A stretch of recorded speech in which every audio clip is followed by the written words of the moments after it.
CPM ഓഫീസിന് നേരെ കല്ലേറുണ്ടായി എന്നതായിരുന്നു ആ നുണ. അപ്പോൾ നമുക്കെല്ലാവർക്കും അറിയാം, CPM ഓഫീസിന് നേരെ കല്ലേറുണ്ടാകണമെങ്കിൽ ആ CPM ഓഫീസിൻ്റെ പരിസരത്തേക്ക് ഏതെങ്കിലും ഒരു പ്രവർത്തകനെങ്കിലും പോകുന്ന ഒരു സാഹചര്യം ഉണ്ടാവണം. അതും ഉണ്ടായിട്ടില്ല. അപ്പോൾ സ്വാഭാവികമായിട്ടും അത്തരമൊരു നുണപ്രചരണത്തിൻ്റെ ഭാഗമായിട്ട്, അത്തരമൊരു കള്ളപ്രചരണത്തിൻ്റെ ഭാഗമായിട്ട് CPM ഒരു വലിയ ഗൂഢാലോചന നടത്തി ആളുകളെ വിളിച്ചു ചേർക്കുകയാണ്. അപ്പം ഞങ്ങൾ സ്വാഭാവികമായിട്ടും ആ സന്ദർഭത്തിൽ വിചാരിച്ചൊരു കാര്യം, CPM നേതാക്കൾ ഇടപെട്ട് ഈ പ്രശ്നങ്ങളൊന്നും ഇല്ലാതെ മുൻകൈ എടുക്കാനുള്ള സാധ്യതയുണ്ടെന്നാണ്. പക്ഷേ CPM നേതൃതലത്തിൽ ആലോചിച്ചുകൊണ്ട് അതിൽ CPM കൗൺസിലർമാരടക്കം മുന്നിട്ടിറങ്ങിയിട്ടാണ് ഇത്തരമൊരു ഭീകരാക്രമണം ഉണ്ടായിട്ടുള്ളത്. ഇവിടെ പതിവ് പോലെ എല്ലാ തെരഞ്ഞെടുപ്പുകളിലും CPM തോൽക്കും. CPM തോറ്റാൽ ആദ്യമായിട്ട് അവർ നടത്തുന്ന ആക്രമണം മുസ്ലിം ലീഗിൻ്റെ ഓഫീസിന് നേരെ, ഞങ്ങളുടെ പ്രവർത്തകർക്ക് നേരെ, അങ്ങനെ ഒരു സ്ഥിരമായിട്ടുള്ള ഒരു ഏർപ്പാടാണ്. പോലീസിന് ഇക്കാര്യം വളരെ നേരത്തെ തന്നെ കൈകാര്യം ചെയ്യാമായിരുന്നു. പക്ഷേ പോലീസ് നോക്കി നിൽക്കുകയാണ് മുസ്ലിം ലീഗിൻ്റെ ഓഫീസിന് നേരെ. ഞങ്ങൾ ഈ അടുത്ത് ഒരു 6 മാസം മുമ്പാണ് മുസ്ലിം ലീഗിൻ്റെ ഓഫീസ് വളരെ മനോഹരമായി നവീകരിച്ചത്. ആ ഓഫീസാണ് പൂർണ്ണമായും അടിച്ച് തകർത്തിരിക്കുന്നത്. ഇതൊരു കണ്ണൂർ മോഡൽ ആക്രമണമാണ്. ഞങ്ങളെ സംബന്ധിച്ചിടത്തോളം ഇത്തരമൊരു ആക്രമണം കൊണ്ട് നേരിടാൻ UDF ആഗ്രഹിക്കുന്നില്ല. കാരണം ജനങ്ങൾ ഞങ്ങൾക്ക് നൽകിയ വിശ്വാസത്തിൻ്റെ ഏറ്റവും പ്രധാനപ്പെട്ട കാര്യം UDF LDF അല്ല എന്നതുകൊണ്ടാണ്. അത്തരമൊരു ആക്രമണവും അത്തരമൊരു ഗുണ്ടായുസവും ജനങ്ങൾ ഇഷ്ടപ്പെടാത്തത് കൊണ്ടാണ് CPM സ്ട്രോങ് ഹോൾഡ് ആയിട്ടുള്ള വാർഡുകളിൽ പോലും അവർ തോറ്റമ്പിയത്. സ്വാഭാവികമായിട്ടും അത്തരമൊരു പരാജയം ഉണ്ടാകുമ്പോൾ ആ പരാജയത്തിൽ നിന്ന് പാഠം പഠിക്കുന്നതിന് പകരം ഏറ്റവും നീചമായ ഒരാക്രമണം വീണ്ടും ജനങ്ങൾക്ക് നേരെ അഴിച്ചുവിടുകയാണ്.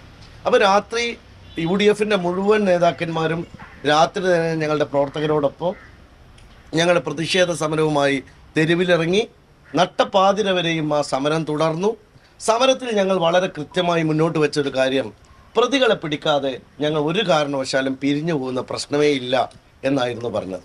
അപ്പോൾ നിങ്ങളൊക്കെ മനസ്സിലാക്കേണ്ട ഒരു കാര്യം, കണ്ണൂരിലെ ആക്രമണം, വടകര താലൂക്കിലെ ആക്രമണം, കോഴിക്കോട് ജില്ലയിലെ കുറ്റ്യാടി ഭാഗത്തുണ്ടാകുന്ന ആക്രമണം, അതിന് സമാനമായ ഒരു മൈൻഡ് സെറ്റുള്ള ചില നേതാക്കന്മാർ ഈ പാർട്ടിക്കകത്തുണ്ട്.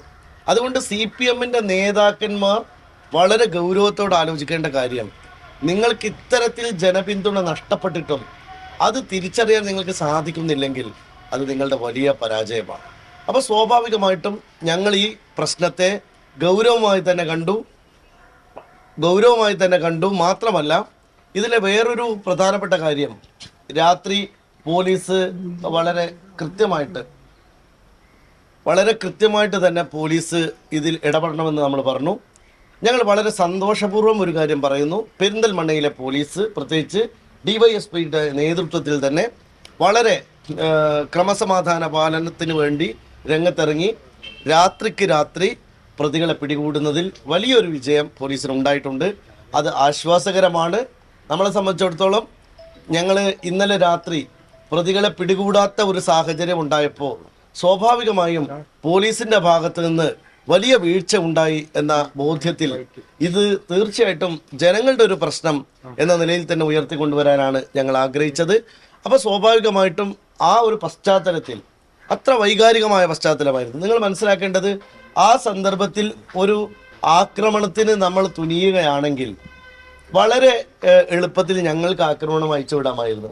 ഞങ്ങൾക്ക് LDFൻ്റെ CPM ഓഫീസ് ഞങ്ങൾക്ക് ആക്രമിക്കാമായിരുന്നു. പക്ഷെ ഒരിക്കലും UDF അത് ചെയ്യില്ല. കാരണം അക്രമത്തിൻ്റെ വഴി കൊണ്ട് നേരിടാൻ ഞങ്ങൾ ആഗ്രഹിക്കുന്നില്ല. ഞങ്ങളതിനെ നിയമപരമായി നേരിടാനാണ് ആഗ്രഹിക്കുന്നത്. ഞങ്ങളുടെ പ്രവർത്തകന്മാരെ മുഴുവനും ശാന്തരാക്കി ഞങ്ങൾ നിർത്തി. ഇന്നലെ രാത്രി UDFൻ്റെ നേതാക്കന്മാരെല്ലാവരും, കോൺഗ്രസിൻ്റെയും മുസ്ലിം ലീഗിൻ്റെയും നേതാക്കന്മാർ സംയുക്തമായി ഞങ്ങൾ ആലോചന നടത്തി. ആ ആലോചനയുടെ ഭാഗമായിട്ട് ഇന്ന് രാവിലെ 6 മണി മുതൽ ഞങ്ങൾ ഹർത്താൽ ആലോചിച്ചിരുന്നു. പക്ഷേ ഇന്നലെ രാത്രി 5:30 മണിയോടുകൂടി വളരെ പ്രധാനപ്പെട്ട ഒരു പ്രതിയെ അദ്ദേഹം കടന്നു കളയാൻ ശ്രമിക്കുകയാണ് ഉണ്ടായത്. എയർപോർട്ടിലേക്ക് കടന്നു കളഞ്ഞ് അദ്ദേഹം എമിഗ്രേഷൻ വെച്ച് ലുക്കൌട്ട് നോട്ടീസിൻ്റെ ഭാഗമായിട്ടാണ് അദ്ദേഹം പിടിയിലാകുന്നത്. അപ്പോൾ അങ്ങനെ ഒരു പോലീസ് ആക്ഷൻ ഈ കാര്യത്തിൽ ഉണ്ടായതിൽ ഞങ്ങൾക്ക് സന്തോഷമുണ്ട്. ലോകത്തെവിടെയായാലും ഏത് സമയത്തും 24 വാർത്തകളും ഓഗ്മെന്റഡ് റിയാലിറ്റി പാക്കേജുകളും എക്സ്പ്ലെയിനറുകളും വിശദമായി കാണാൻ ഞങ്ങളുടെ യൂട്യൂബ് ചാനൽ നിങ്ങൾക്ക് സബ്സ്ക്രൈബ് ചെയ്യാം.